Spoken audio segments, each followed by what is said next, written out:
guys, how's it going? My name is Dal, and in just a handful of days, players will actually start to unlock a currency that many of us have been waiting since patch 11.1 initially launched, and that is the puzzling Cartel chip, a bad luck protection type of currency that allows you to essentially purchase some of the best raid and dungeon gear for the rest of the season, so you can finally fully finalize your best in slot character.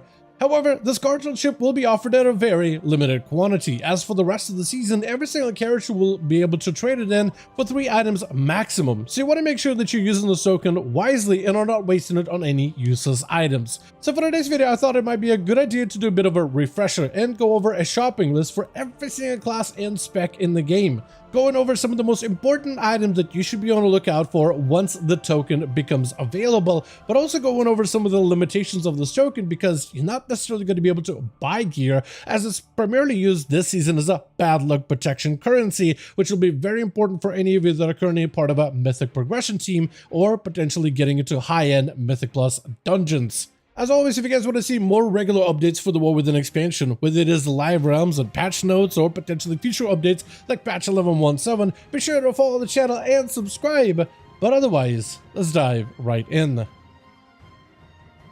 Before we dive into the individual class wish list for what gear you may want to get, let's first go over exactly what the chips are and how you're going to be able to obtain them. You will be able to start to obtain these chips with this week's reset, and you'll be able to get them with the weekly questline, where you either have to defeat 4 bosses in a raid or finish 4 Mythic Plus dungeons. And the first time you complete this weekly, you'll be able to get 3 of these cartel chips immediately. And it costs 3 cartel chips to buy an item, so theoretically you should be able to buy some sort of an item from the vendor immediately on week 1. And then you'll continue to get 1 chip every single week afterwards for completing the weekly. Whether you do dungeons, whether you do raiding, it doesn't really matter what difficulty from what we can tell on PTR so far. As long as you're defeating some bosses and completing some dungeons, you'll be able to get this cartel chip in order to be able to quote-unquote buy gear.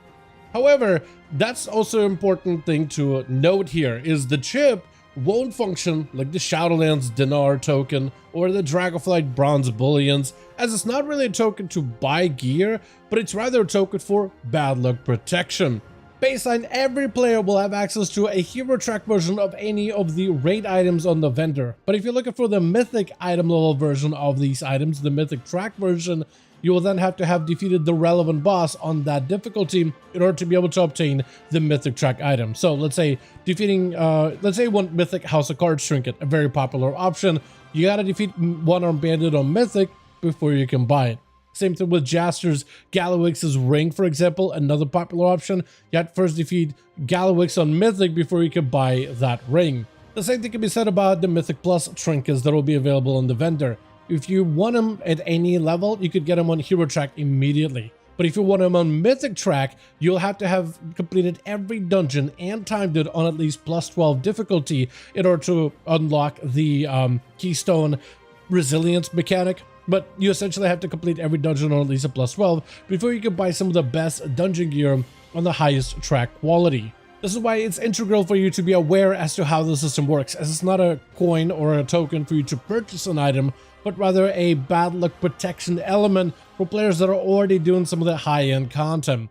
Though if you're someone who plays the game a little more casually, whether through delves or other methods, then the hero track item upgrades will still be solid, and you are more than welcome to buy these items. Like if you know you're not going to be mythic raiding this season or pushing super high-end Mythic Plus dungeons, like you just are not interested in that for the season, you can just start buying some of these better items on hero track.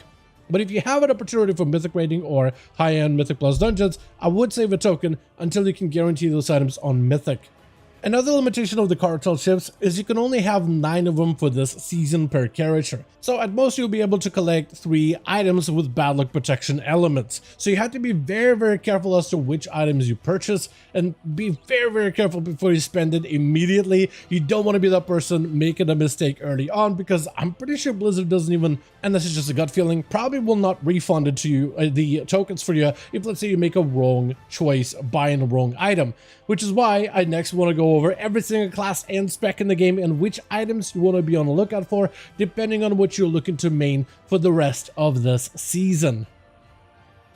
From there, though, I do want to go over the class's best slot items that you can get from the vendor. A lot of these items are going to come from the raid, and I will have a dungeon section towards the tail end of the video because the dungeon gear is a lot less specialized, where every single spec in the game has very specific items they're looking for, and each spec is quite different. But when it comes to dungeons, there is a lot more overlap there specifically. So I'll have the dungeon section as like a tail end after we go through all the specs. Now, I am going to go through them in the order that they appear within your specialization window. For Death, it's going to be First Blood, Frost, as well as Unholy. Starting with Blood, some of the best items that they're actually looking forward to is Jaster's Diamond. And while Haste, Mastery, and Haste may not be their best stats every single season, right now they're pretty good. Plus, the additional primary stats earned from Jaster's Diamonds are also very, very good, and is quite good for Blood Death Knight. Outside of this, your two-handed class of Vessel slots, even though it doesn't have the consistent stats, the proc rate of stats as well as the on-use effect can still be very, very good. So if you haven't crafted a weapon, that's also another good option. And if you have both of those for one reason or another, Eye of Kazan is also another decent option that you can pick up for the season for Blood Death Knight in particular. For Frost Death Knight, you'll actually see there's overlap with Jaster's Diamond. So if you're looking to play some Frost and some Blood, this may be one of your better options. Frost also does prefer House of Cards because you're playing dual wield. You're not going to be picking up anything like Best in Slots. And then also your final trinket, one of the better ones for the season, will also be Aya Kazan. For Unholy Death Knight, we have a mixture. Like, House of Cards is a mandatory trinket for your playstyle because one of your major cooldowns, Unholy Assault, is on a 1.5 minute cooldown, as most of your other major cooldowns are going to be.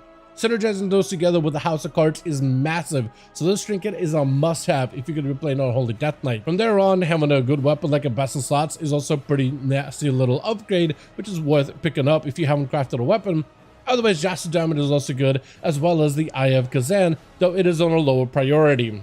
From there, we have the class of Demon Hunter, and we only have two specs to take a look at, starting with the spec of Havoc, the DPS counterpart of the playstyle. For them, you'll actually see a bit of an overlap between them and Vengeance Demon Hunters. For Havoc, they are a fan of Jaster's Diamond. It is a huge amount of mastery, which is a good stat for you at this moment, but also provides you with additional primary stats as a proc. Outside of this, you also are a class that can wield the Fist Weapon, and Kappa's Molten Knuckles is one of the better options that offers additional fire damage. Outside of this, House of Cards, even though it doesn't really sync up super well with your meta, which is, 2-minute cooldown with a 1.5-minute cooldown, it is so highly effective, however, that it's definitely worth picking up. And outside of that, Eye Kazan is also a decent option as well. For Vengeance, you are also going to see Jaster's Diamond, even though it's for heavier mastery. For Tank Demon Hunter's mastery is not as good of a stat, but the primary proc is still very, very good, so it's worth picking up. Also, Kappa's Molten Knuckles, also pretty good, though it doesn't have nearly as many good overlaps with Havoc in terms of the trinket department, as Vengeance may actually want to get some of the trinkets from the dungeon counterpart instead for the season. If you're looking to play Druid, you'll actually notice there's quite a decent bit of overlap, at least between the specs like Balance, Feral, as well as Guardian. All three of those specs, the tank as well as the 2 DPS, I actually love both items. The Jaster's Diamond, except maybe for Guardian Druid, not as much, but all three of them definitely love Best in Slots, which is a fantastic weapon that not only can be used as an agility weapon, but also as an intellect weapon with a very powerful 2-minute cooldown effect that synergizes together with all of their cooldowns, and it ends up being a fantastic item for that crossover. For Balance Druid, outside of that and Jaster's Diamond, you also can pick up House of Cards and Aya Kazan, and the Feral Druid is actually very, very similar. We'll look at for Jaster's Diamond, Best in Slot, House of Cards, even though it's not quite a 2-minute trinket to line up with the Berserk 2-minute window, it is still something that you would delay and line up together with those major cooldowns. But also, Aya Kazan is not terrible either. Bear Druid also likes Aya Kazan, so technically if you wanted to get 2 items, so you could play 3 specs fairly effectively, you could go with Aya Kazan as well as Best in Slots. The Guardian Druids duos also like Reverb Radio, though it is one of the easier trinkets to pick up, especially for Mythic in particular, so I wouldn't quite invest your dinars on that unless you've gotten every other item in your Best in Slot gear. As for the healer, the rest of Druid is a little bit different from the rest of the Druid specs. You prefer a Jaster's Diamond for the mastery, but also from the primary stats, which is generally kind of good. And all healers are going to prioritize a Mr. Pick-Me-Up, a fantastic healing trinket. So if you're looking to heal this season, whether it's an M+ or in raids, this is definitely a one-stop shop and one of the best options out there in general. Outside of this, you can also pick up Aya Kazan, decent bit of stats, but also the primary stat that it provides will be good in a long term, whether you're talking about longer Mythic Plus dungeons or some of the longer encounters within this rating tier. When it comes to the class of the Evoker, your best slot items are going to have a bit of variance depending on the spec. Starting with Devastation, which technically Augmentation should be at the very start since it starts on a letter A, but the way that the Evoker is set up is Devastation, Pres, then Aug, so I'll just kind of run it through it exactly as you would see it in the specialization window. For Dev, one of your better items would be Best in Slots, as it synergizes directly with your Dragon Rage ability, a 2-minute cooldown that ends up amping up your burst, with the Best in Slots amping up at a 2-minute window as well. Or, if you are not going to be picking up a weapon, which could be a decent alternative, House of Cards is also very good. Again, doesn't quite sync with a 2-minute cooldown of Dragon Rage, as it's going to be up a little bit earlier, but you would delay it and use it together, as the Mastery proc it provides you. Even though Mastery is not your best stat, the amount of stat it provides is still valuable. From there, Jester's or Mug's Moxie Jug is also a very solid one for the additional critical strike, which is one of your better stats. And then from there, Jester's Diamond seems to be a little bit lower on the tier. And then at the bottom is Ayakazan if you already somehow have all the other options available. As for the Healing Evoker, Jester's Diamond is also really good for that mastery, but also for the primary stats, which is massive for all healers as well as tanks generally speaking. From there, you are going to want to pick up Mr. Pick Me Up, a fantastic healer trinket. So if you play any healer, this is a must-have for every single healing spec out there. And then it looks like Reverb Radio seems to be one of the more coveted options for preservation afterwards, though this comes from one of the earlier trinkets with Reverb. There's a good chance if you run this boss of Mythic, if let's say your guild does Mythic, this would be one of the easier bosses for you to farm on the weekly to potentially obtain this trinket naturally. As augmentation, you also like Jester's Diamond for the primary stats, which translates into the buff mechanic of augmentation. You also do have decent synergy with Best in Slots, although your cooldowns can desync a little bit depending on how you build your character, or they can sync together pretty well with Best in Slots for the additional, again, secondary stats that it provides, which could be very good. Ayakazan is good also for the primary stats of Intellect, which could further buff your allies. And then Moxie's Jug is also a decent option towards the tail end for augmentation. Next we get the class of Mage, and Mages are actually going to have quite a decent bit of an overlap with Arcane, Fire, as well as Frost. And you'll notice pretty early on there's some items that overlap pretty nicely if let's say you're looking to play all 3 specs at the same time. Arcane, Fire, and Frost all like Moxie's Jug for the most part, even though for Fire Mage, crit trinkets are not generally good since you can just press combustion and get a guaranteed critical strike effect, but it's actually seeming really good for fire, and it's considered one of the better trinkets out there. Another one that's actually not terrible is Ayakazan. It has a bit of a wavering value depending on which spec you're playing. And Arcane likes Jester's Diamond a little bit more than the other specs, but all of them technically do have it as one of their better slots. Where they do change up a little bit is Arcane actually likes the passive options for items. Fire does enjoy House of Cards to combine together with a meaty, bursty, big setup with your combustion, so it's definitely going to prefer that specifically. And Frost doesn't quite utilize the same trinket combo, but it can pick up Mr. Lock and Stock if you're looking to play Frost specifically. But you can see kind of some of the other different trinkets that are available for all 3 specs. They're valued a little bit differently, but if you're looking to pick up the 2 to be able to play all 3 specs fairly evenly with one another, I think Ayakazan as well as Moxie's Jug will be a little bit better, though Fire Mage is going to prioritize House of Cards. Arcane does like Jester's Diamond more than others, and Frost actually doesn't hate Mr. Lock and Stock, but it does prefer Jug as well as Ayakazan over it. Next, for the class of Hunter, your whole Best in Slots setup is a little bit more straightforward, and you can see quite a decent bit of overlap immediately. For Beast Mastery, one of your better items is going to be Ayakazan when it comes to trinkets. It is a solid gain and provides you additional stats, which are all good for the BM style of play. If you are playing in single target, Tiny Pal ends up being a decent option, though any other weapon with haste crit on it, whether you craft one or just get one from the raid, or dungeons rather, is going to be a little bit better for pure AoE, but Tiny Pal does have an advantage in pure single target encounters, and the BM also does like Jester's Diamond. For Marksmanship, you're going to have a higher priority on Jester's Diamond. It's a really good ring, lots of mastery, lots of primary stats. For single target, Tiny Pal also ends up being a little bit better, but then you actually can utilize House of Cards as well, as it synergizes with your True Shot playstyle, especially when you go in for some of the cooldown reduction talents. For survival, you are going to be also a Jester's Diamond enjoyer with a little bit of Ayakazan as your side trinket. And from there, from the raid vendor at least, Survival doesn't have a lot of decent options, so you can actually pick up something like Test Pilot's Go Pack if let's say you have the other items already, as it provides you quite a decent bit of haste and mastery, which are some of your better stats out there, but also a nice little burst movement ability for like 1 second. It's not the craziest ability ever, but it can be helpful in some cases, especially since you're a melee spec over the other two being ranged, so your mobility in some cases can be a little bit behind, but this one is a pretty decent option, mostly because of the stats, if anything. From there we have the class of Monk. Starting with the spec of Brewmaster, you don't actually have any crazy trinkets that Brewmaster prefers, so instead you will be leveraging some of the weapons that are available from this raid, like Capo's Molten Knuckles ends up being a fairly solid DPS option for you to deal more damage, or even like Galawix's Iron Thumb, also a decent option, which allows it to scale fairly well with the way the Brewmaster plays. Outside of that, Jaster's Diamond, well, it provides you Mastery, which is not your best stat. It does provide you with primary stats, so if you already have a decent set of weapons, you can also pick up Jaster's instead. And then from there, Ayakazan is also not terrible. Again, lots of Mastery, not your best stat, but the additional primary stats that it provides you is going to be good. As a healing monk, you are going to go with Mr. Pick Me Up. I mean, as a healer, it's kind of like a locked-in option, one of your best options out there. And then there's not a lot of variety, not a lot of good options from Raid, so Mythic Ayakazan, if at all possible, would be a more preferable option for Mistweaver afterwards.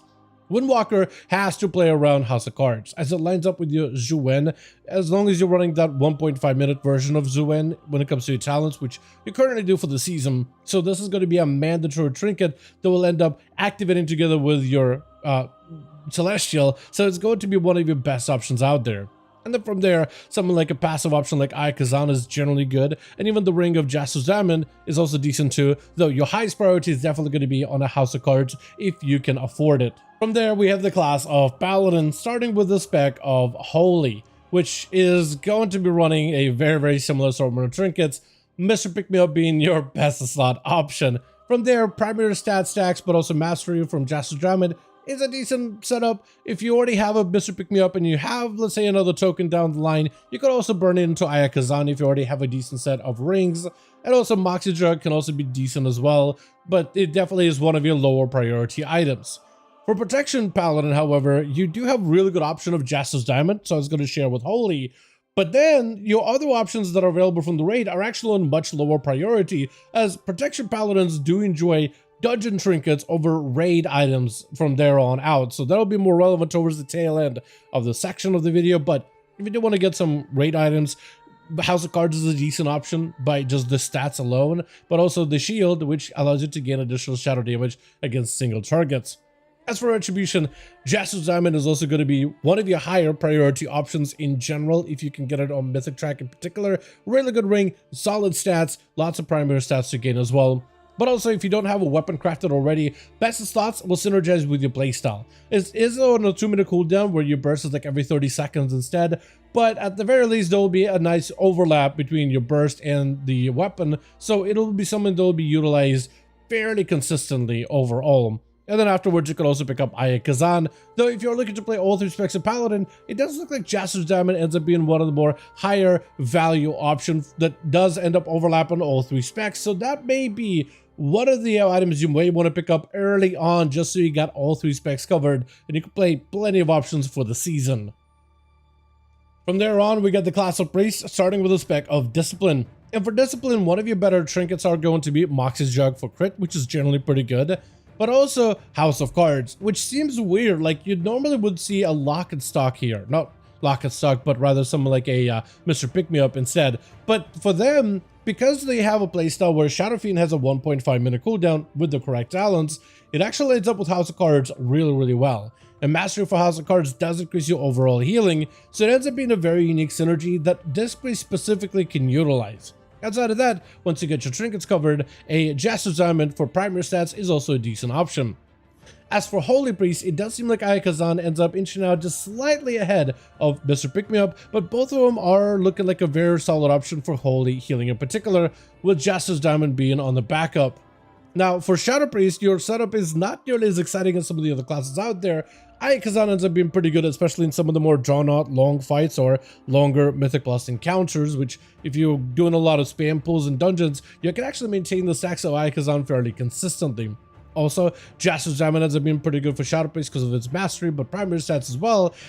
But afterwards, Shadow Priest doesn't have too many good options. So some players do recommend for you to pick up the big Earnest Bludgeon from Galliwix for additional shadow damage, but it ends up being just one of those just side options that is mildly good. The majority of your better items are going to come from the dungeon vendor and dungeon items instead. From there on, we do have the class of Rogue, and there's actually going to be a decent bit of overlap depending which specs that you play.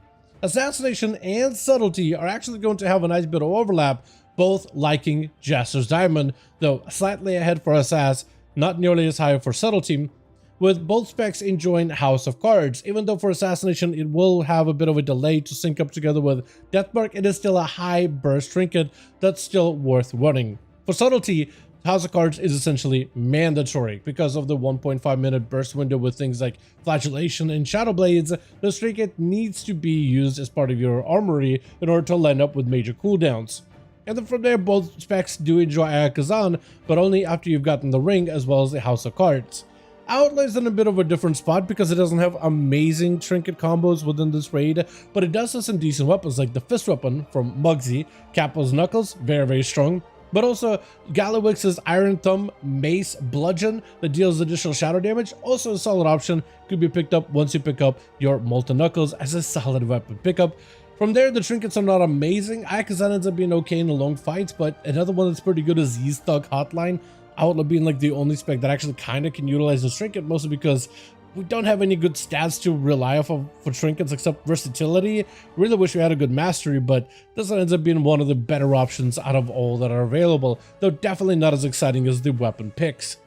From there, we have the class of Shaman, starting with a spec of Elemental. And Elemental actually likes Kazan a decent bit since mastery is one of your better stats and ends up being a decent option overall, with Jaster's Diamond closely behind it for mastery, which is really good for them, but also primary stats. From there, Elemental actually doesn't have a lot of decent options, so if you want to pick up the weapon combo from Galley with Big Earner Bludgeon, but also the Titan of Industry Shield, that is also another solid option that the Elemental Shaman can gain value out of. For enhancement, you are going to have a decent combo with Kazan as well, so it's a really solid trinket if you want to double up in both DPS specs, but also Enhance does like House of Cards slightly more than the other spec does. It is something that can be lined up with your Ascendance, if anything, which is a decent bit of a gain when it comes to primary or the secondary mastery stat as a trinket. And then from there, Jaster's Diamond is also pretty good. From there, enhancement does kind of struggle to find good items, but like an Iron Thumb is pretty solid. You would think the Mugsy Fist Weapon with fire damage would be excellent for enhancement, but it's actually not that good, as Enhance does prioritize secondary stats greatly compared to things like agility. So secondary stats from Iron Thumb makes it worth it, but no secondary stats from Mugsy's weapon, which is a lot of damage even, is just not worth it for the spec. As for the healing spec, you're going to get yourself a Master Pick-Me-Up, very good for restoration as well as all the other healers. And then there's some decent side options like Kazan is pretty good, or if you already have a decent trinket set up, Moxie's Mug is also pretty solid. There's also pretty consistent in some situations. Like if you don't like the ramp up of Kazan, this one is actually fairly solid, but then you could pick up Titan of Industry as well for just additional bit of extra damage if that's what you're looking to do. Now, for the class of Warlock, the items that you're going to be recommended have a lot of overlap between all three specs, starting with the spec of Affliction, then moving on to Demonology and Destruction. You have Affliction that does like things like House of Cards, which can synergize with your Dark Lair pretty nicely. From there, someone like Mugsy's Jog is pretty good, as well as Jaster's Diamond. Demonology also likes House of Cards, as it can actually line up somewhat okay with some of your cooldowns, not all of them, but it will have a little bit of like an overlap to it, especially with the Tyrant in some cases. But it is generally one of those recommended trinkets with the Moxie Job strongly behind it, but also a Jaster's Diamond afterwards. Destruction does not actually like House of Cards nearly as much, but it does prefer a Kazan instead, especially for some of the longer encounters. From there, Moxie's Jug as well as Jaster's Diamond is also another recommended option, And I feel like if you're going to be playing all 3 specs, it actually might be better for you to pick up a Mox's Jug and a Justice Diamond first, because then that could be shared amongst 3 of the specs, and you could just kind of utilize and switch around as much as you want to. And then once you figure out which spec you really want to play, you could either lock in a Aya Kazan or House of Cards, or maybe one of the other dungeon trinkets, which actually will have slightly better synergy, since Warlock is more of a 2-minute class rather than a 1.5-minute class, and those trinkets might actually be better overall. Just it's good to have a trinket that can combine with some of your major offensive cooldowns. From there though, we have the class of Warrior, which is actually going to have a little bit of an overlap between all 3 of its specs, starting with Arms, then Fury, and then Protection. And you'll notice there's a bit of a trend. Every single spec of Warrior is going to love a weapon, whether it is Best Assault for Arms or Fury, or possibly the Shield of Titan Industry for Protection. From there on, all of them like Justice Diamond for additional mastery. Even though it's not the best stat for Arms Warrior, it is a nice bulk stat, so it's really good for that front. But also the primary stats are generally pretty good, and all 3 specs utilize the ring, and also all 3 specs could utilize House of Cards. As it lines up with more cooldowns fairly well, whether it is the Arms Warrior avatar, the Fury variation of avatar, but also protection cooldowns as well. It is one of the decent options out there, though Prot does have other trinkets that it can utilize, specifically from the dungeons instead, that do offer a little bit extra defensive protection. So those are the items you actually may want to consider over someone like a House of Cards once you pick up the first 2, if you are going to be making protection for the season. Now, if you're on the lookout for dungeon items, or maybe you're someone who mostly pushes Mythic Plus dungeons for the season so far, and you don't really raid nearly as much, there's actually a huge number of trinkets, and those have a massive overlap with a number of classes that you could pick up, and there will be one of the more competitive trinkets out there. The difference between dungeon trinkets and raid trinkets is quite low. There's a lot more unique items within the raid roster, however, with all these weapons and all these other items and effects available on them. So dungeons are not going to be nearly as exciting, but there's a lot of powerful and very competitive trinkets for the season. And I kind of separated them out depending on the types of trinkets that there are. Actually, if I wanted to just pull up a single window, that could work even better. So there's going to be some fantastic all-rounder trinkets, though these are going to be better for DPS classes in most cases, but can be utilized on everybody else. Something like a Signet of Pyre is amazing on any class that uses a 2-minute burst window. So if you have a class with a cooldown that is of a 2-minute duration or 2-minute cooldown, like let's say Rogue's Deathmark ability, or Demon Hunter's Metamorphosis, or Beastmaster Hunter's Call of the Wild, or any classes which majority of them will have a 2-minute cooldown, this is one of the strongest, if not the strongest, trinkets available for the entire season.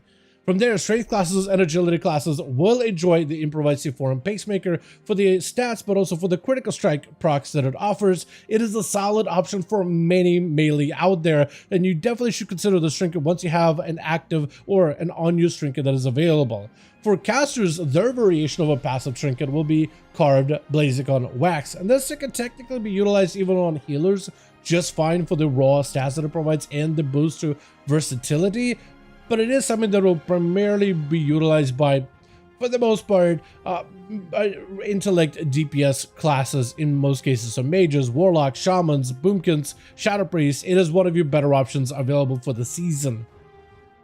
Defensively, tanks will have 2 really good options, one of them being Tome of the Light's Devotion, which grants you additional defense, but also a little bit of damage as well. It is a unique little trinket that doesn't actually come with any stats, but as you read the pages of the tome, you'll actually gain resilience on your armor, which makes it very strong, especially for that magic absorption, which tanks usually fall over to magic damage, so having this Tome of Light's Devotion will help you out in the long haul.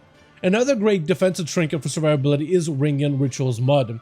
This one is solid, not for the stats that it offers, but the shielding, absorbing 7 million damage, while also causing to pulsate nature damage split between enemies for 10 seconds. That 7 million shield is massive, but also the potential for this trinket to have cooldown reduction based on the damage that you take can actually be very solid. So if you're looking for pure survivability to survive any encounter as a tank, this would be one of the best survivability options.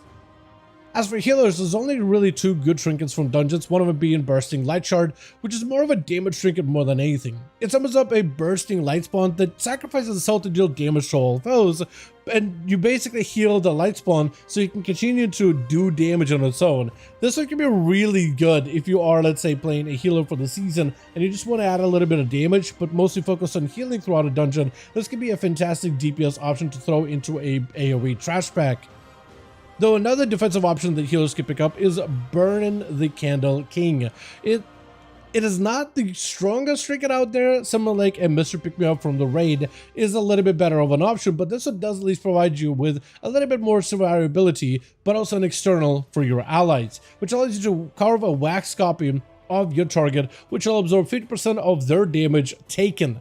So the absorption effect does have a max limit of 3.9 million on pure mythic quality, but it is in a shorter 1.3 minute CD, so it's something that you'll be able to utilize quite often. And have some kind of external, whether for yourself, for your tank, or for any of the DPS in Mythic Pluses, for example, can also be quite massive.